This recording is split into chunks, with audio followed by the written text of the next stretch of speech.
Welcome, friends, and welcome to another segment of Doc G's Wine and Spirits Review.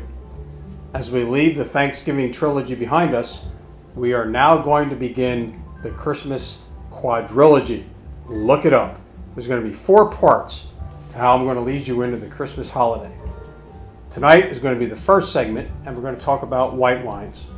In subsequent segments, we're going to talk about rosés, we're going to talk about red wines, and then I will have, just before Christmas, a special feature for you and your friends on some special spirits that mean something to me and my family during the Christmas season. But to begin tonight, we're going to start with whites. And I always wanted to do this on screen and hear that wonderful sound.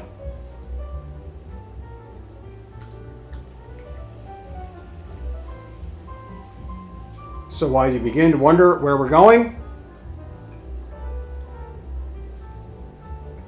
cheers and welcome. So what I'd like to do for you over the next couple weeks as we lead in to the holiday season is share with you some great white wines, some great rosé wines, and some great red wines, and then some specific spirits, which I'll save. That'll be my special Christmas gift to you as we get just before Christmas. What I'd like to make the theme of for this quadrilogy is this, very simply. I have shown you many spirits and many wines over the last, I think it's been almost 8 or 9 months. And what I'd like to do in the spirit of the holiday is share with you some wines that I would, if you were all my friends, prefer to share with you as gifts of the season. We're going to start first with some whites, then we'll go to some rosés, and we'll go to some reds. So to start tonight, I'm going to start out, and you know me well enough by now, I could not pass the chance to share a little bubbly with you before we begin our journey through the Christmas holiday.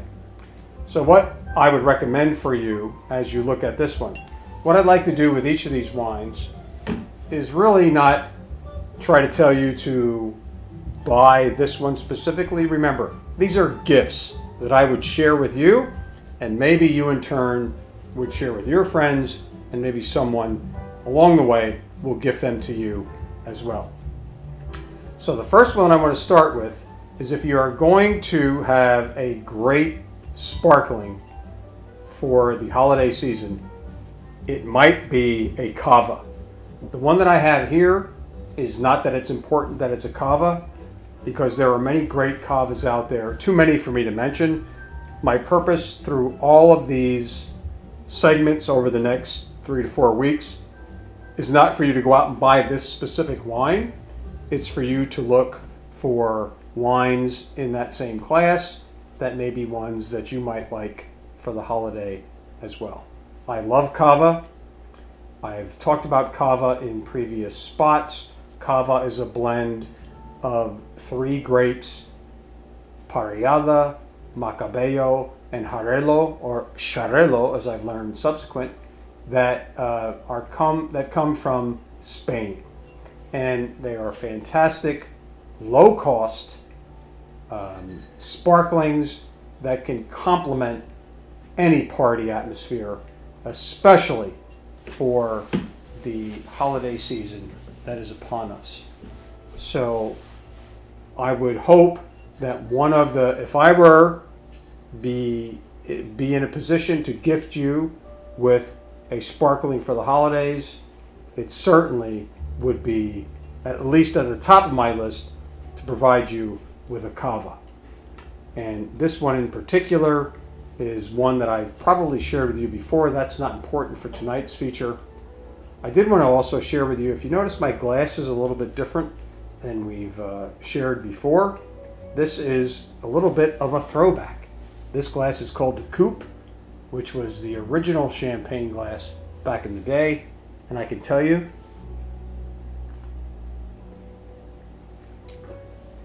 the cava tastes just as good out of this as it would from a flute.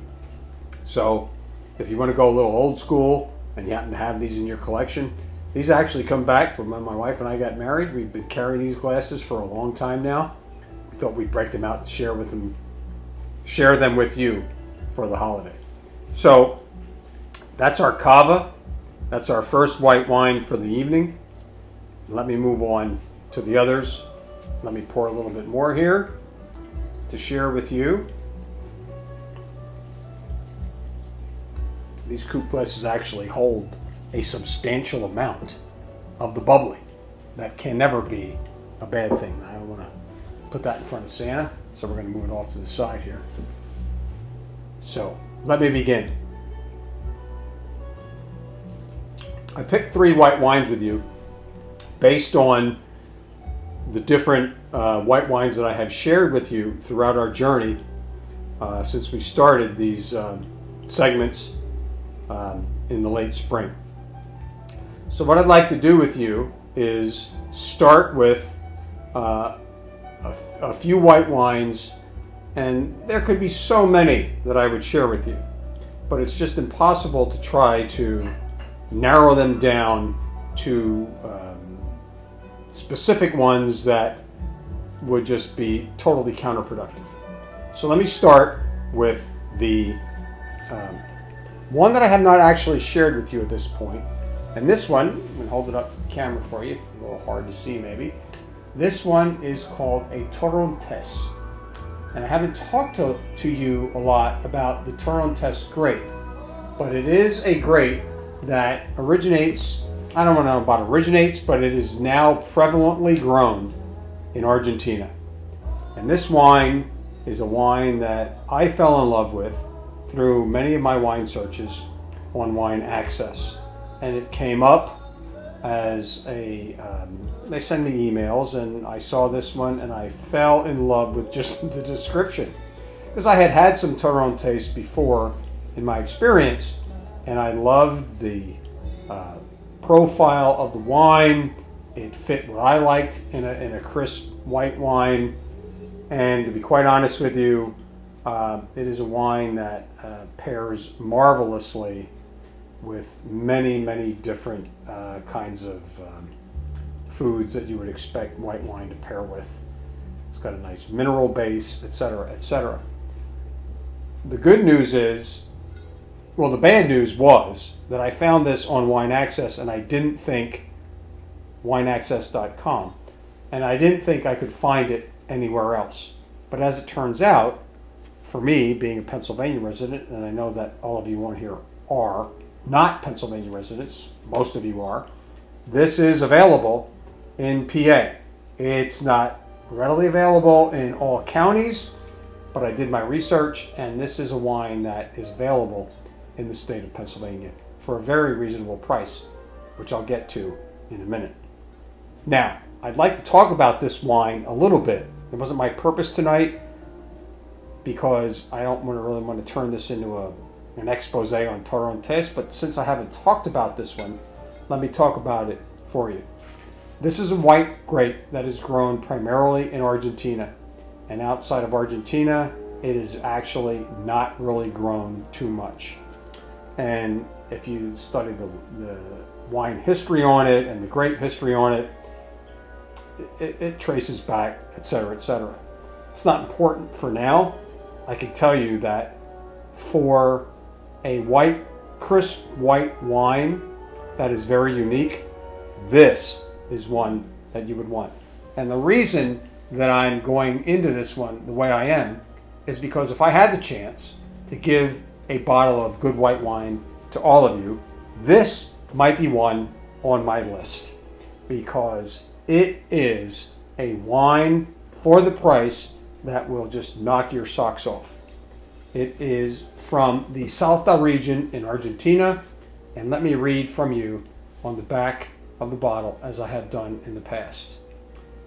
This Torrontés has enticing aromas with hints of white flowers, pears, oranges, and passion fruit.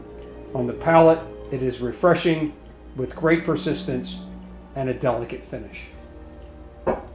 Why would you not want to drink something like that? And I can tell you, I had a couple friends that went in on, we bought like 3 cases of this, and it's almost gone. Now the good news is, you can find it again in PA wine and spirit stores in Pennsylvania. So go look for it. I'll post for you on after we're done with this. It's called Zucardi. Zucardi is a big winemaking family in Argentina. And this Torrontés, it's $10 a bottle. You absolutely cannot beat it. So that's my first gift to you. Some Torrontés from Argentina. So let's set that one aside. My next gift to you is one that, sorry gang, I gotta tell you, you're not getting this one in PA. Unless you go on wineaccess.com, you're never gonna see this wine. So if you want a bottle of this, you have to hope Doc G gives it to you as a gift. Unless you're gonna go on Wine Access and wait for it. I'm only kidding, but this wine is among the best Sauvignon Blancs that I have ever had. And my friends love it. I have shared this wine with so many people who just think it's the bomb. If you love New Zealand style, that's where it's from, Sauvignon Blancs, this is your wine. Now let me tell you, and I'm going to tell you this first. If you really want this wine, wineaccess.com. Join, and eventually this will pop into your email box and you can order some for yourself. Because I'll tell you what, I just ordered some more. Just the other day, I had an email pop into my box and I was running low. It was time to order some more Tin Pot Hut Sauvignon Blanc from New Zealand. This has to be one of the best Sauvignon Blancs that and I'm going to tell you, I'm going to speak for my friends, that I and my friends have ever had. And I'll tell you what the evidence of that is. We keep reordering it, and we keep buying it, and we keep drinking it. It is a great wine. I would be honored to give this to you as a gift of a great white wine for all year round. It can only go well with any season of the year. And as I always say to you, I can't do a wine spot without saying this. It just does well just in a glass. So let me talk to you about this Sauvignon Blanc. This wine comes from the lower Wyre Valley in Marlborough, New Zealand. I'm going to tell you what, you can walk into PA Wine and Spirits, you can go to Total Wine, you can go to wherever it is. You shop, you go to Wegmans, Giant, whatever store you shop for liquor, for wine. And you will find Sauvignon Blancs from New Zealand. I'm going to tell you what, hands down, you will not find one better than Tin Pot Hut. So if you want some of this, I'm sorry, you're going to have to join. I don't want to be a downer here, but I also have to tell you, this would be a gift to you to taste how great this Sauvignon Blanc from New Zealand is. Tin Pot Hut. Look it up. You won't be sorry. So let's move on from that. Let's move Tin Pot Hut aside for now. Well, I take a pause because I got a little excited over that. I need to calm down here.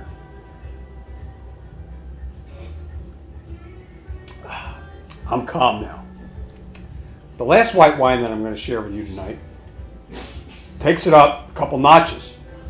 And when I say a couple notches, I'm talking about in quality and also in the price range. You know, you've heard me talk about you don't have to spend a lot of money for a bottle of wine, etc., etc.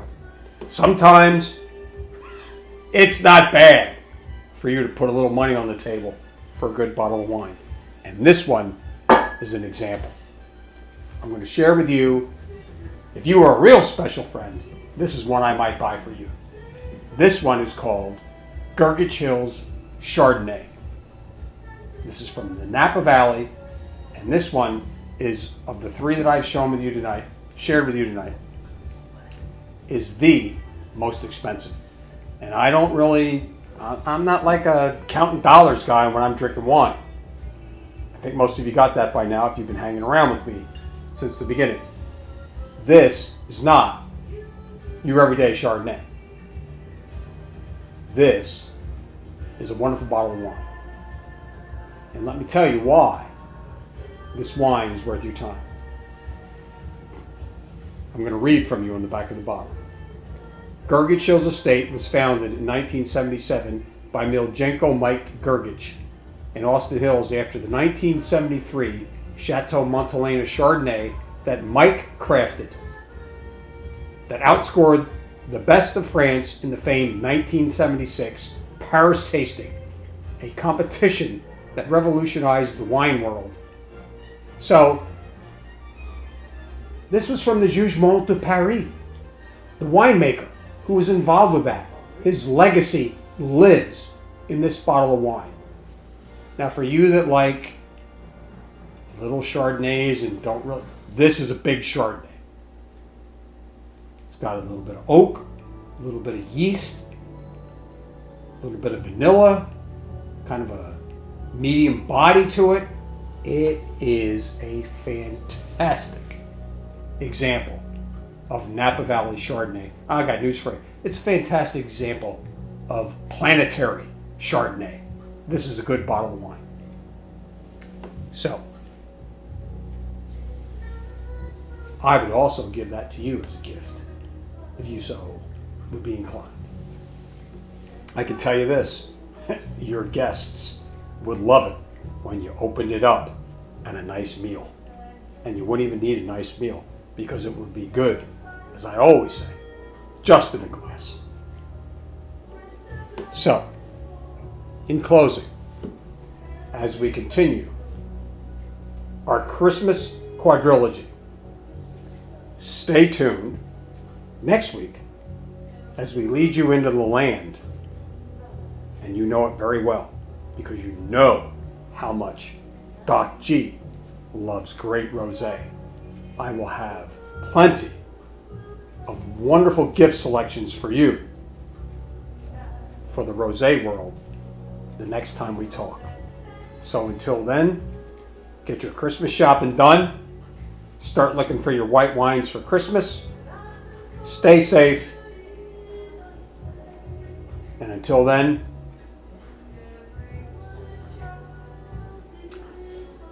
santé.